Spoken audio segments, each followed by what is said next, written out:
get it. You're supposed to be working on finding out who kidnapped my daughter. Instead, your mind is obviously elsewhere. Yes, it is. Right. Something big has come up. I may have to drop your case. Drop my case? You can't drop my case. What could be more important than finding Christina and the desperate lowlifes who took her? The View. The View? They're in L.A. for a week. Okay, well, that changes everything, doesn't it? Yeah, my mornings will be busy. How about the afternoon? I have to clean my gun. Maurice Benard's character, Sonny, is the resident tough guy of General Hospital, but he's looking a little shaky since someone kidnapped his daughter. Take a look. Do you have any idea who might be behind this? I don't know, Rick. But if it's a kidnapping, then they're going to, they're going to call for a ransom. Right. And, we'll give them whatever they want. And then maybe they'll give Christina back. But if we call the police, it's going to scare the kidnappers, and they could destroy the evidence. Say it. They could kill her. You did this. I will find her, Alexis. Oh, my God, this is too much for me. Please welcome Maurice Benard.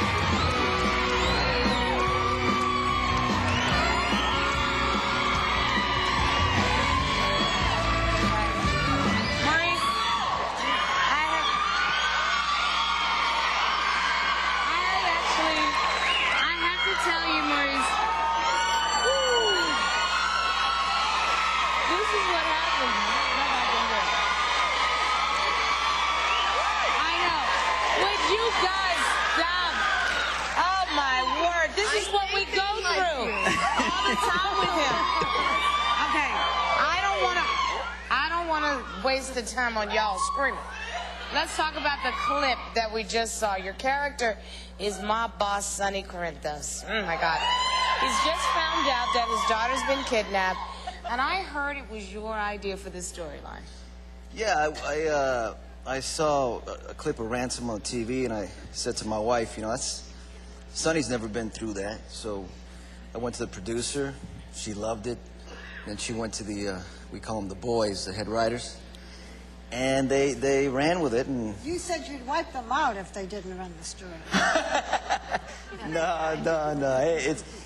They've done a great job with it. I mean, it's their stuff. They're putting all this different stuff in there, and it's tough to do. I mean, always thinking about your kids being kidnapped, and I just had a little baby, so it's pretty difficult. And you got it in there. Now, your character's really ruthless. I mean, it's just, he's like Tony, they love it, so this is what I mean.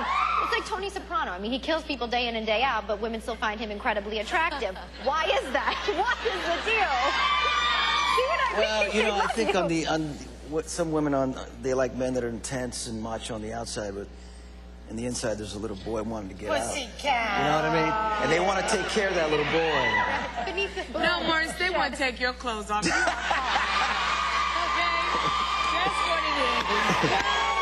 I hate to spoil the dream, but in real life, when you were on last time, your wife was pregnant, and you have 2 little girls, and now you have a little boy. Little boy.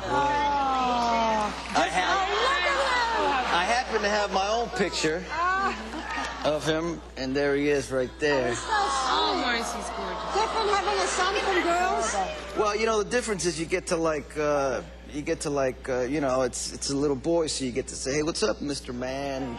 You get to dress him up in a little mafia suit and put the hair back, and it's... But your 2 little girls were in, when your wife was giving birth, yeah. The 2 little girls were in the room. What they was were that tripping like? out. Really?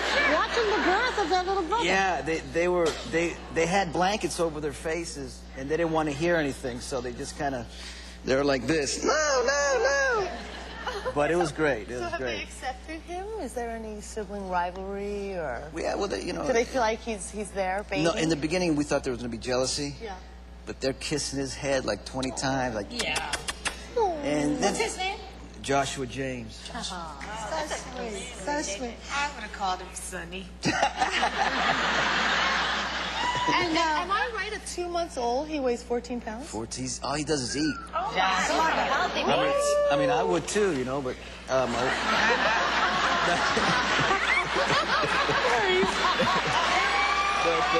This kid takes after his father. I got a hot wife. I want to ask you something, because when you were on with us, you were very frank, and it was very helpful to people, because you talked about the fact that you had bipolar disease that was diagnosed in 1986. I assume are you on lithium? Yeah, I've been on lithium for 11 years almost now. And your life has been so good, and you have this great career and marriage. But I understand that there was a woman on The View, and you actually helped to save her life because you talked about it on this program. What happened was I got a letter about last year. A viewer. This was a viewer who was watching. Yeah. And she wrote me, and she said that she got off her medication. She was bipolar. She drove her car into the garage, and she had what it said in the letter, bad thoughts. And then she decided to go and get a glass of water. Well, she turned on the TV by chance, and I was on The View talking about not taking my medication and whatnot. Since that day, she got back on, and she had to stop taking it. What a wonderful story. How much help you get? So good. How much help you're giving people. Really wonderful. So appreciative to expose yourself. I think that's why we do what we do. You know, people think that these shows, you know, whatever they think, but these shows can make a difference. And we know it made a difference in that viewer's life, and Absolutely. we appreciate it. I have to tell you guys, we've been doing the daytime Emmys now for 8 years. When this man walks into that room in New York, there is pure pandemonium because he is one of the most loved soap opera characters and one of the nicest men that we ever had. Our thanks to Maurice Benard. You guys be sure to check him out on General Hospital every single day right here on ABC. We'll be right back.